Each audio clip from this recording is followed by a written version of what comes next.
Hello friends, आज की इस वीडियो में हम लोग द लेबनन टॉप पढ़ेंगे जो कि क्लास 11th इंग्लिश की बुक का है, जिसके पोएट है टेड ह्यूग्स। तो बेसिकली इस पोएम में जो पोएट हैं वो एक बर्ड के बारे में बता रहे हैं जो है गोल्ड फ्लिंच।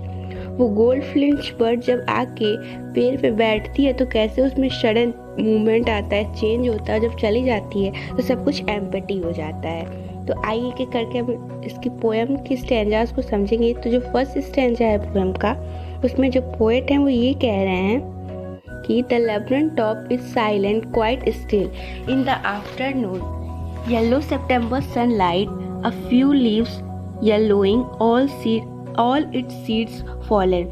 यानी कि वो जो ट्री है वो लेबनम का ट्री है। अब लेबनम क्या होता है, एक शॉर्ट ट्री होता है जिसमें ब्रांचेस होती हैं, जैसे यहाँ दिखाया गया है, और इसके जो फ्लावर्स हैं वो येलो कलर के हैं, और लेकिन इसके जो सीड्स हैं वो पॉइजनस सीड्स हैं। ठीक है।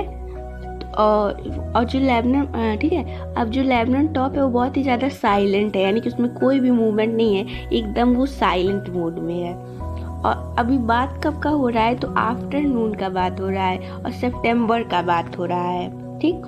उसके बाद पोएट जो कह रहे हैं इफ यू लीव्स येलोइंग, यानी कि अब सितंबर है तो उस समय जो है वो कुछ जो लीव्स हैं उस पेड़ के लेबनम के वो येलो हो गए हैं, और उसके कुछ सीड्स हैं वो फॉलन हो गए हैं। यहाँ पे सबसे लेबनम टॉप जो है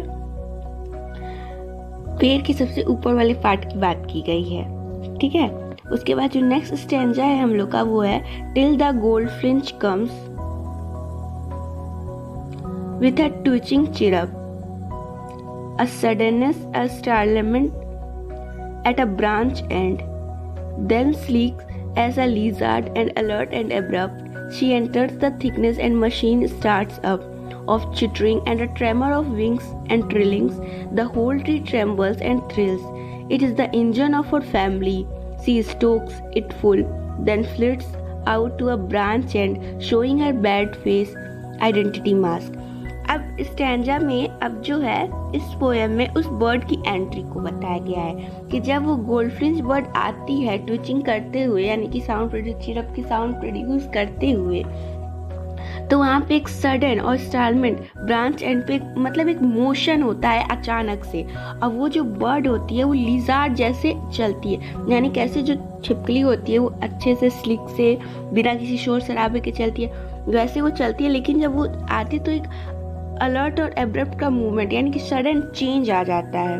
और उसके बाद से वो पहले ब्रांच एंड पे होती है, उसके बाद वो ब्रांच के अंदर जाने लगती है, इसीलिए सी एंटर द थिकनेस कहा गया है। और तभी मशीन स्टार्ट्स अप, यानी कि जो चेंजेस होती हैं उसी को मशीन कहा गया है कि अब चेंजेस शुरू हो जाती हैं। यानी कि अब चेंजेस में क्या, उसकी टहनियाँ वनियाँ हिलने लग जाती है। तो यही शो किया गया है कि ब्रांचेस मोशन कर देते हैं, या फिर जो गोल्डफिंच बर्ड है उसके जो बेबीज हैं वो भी मोशन करने लगते हैं, मम्मी को देख के खुश हो जाते हैं। ठीक है। तो of chittering and tremor of wings and trillings में वही बताया गया है कि वो जो छोटे छोटे हैं वो लोग चिटरिंग करने लगते हैं, पंख फड़फड़ाने लगते हैं।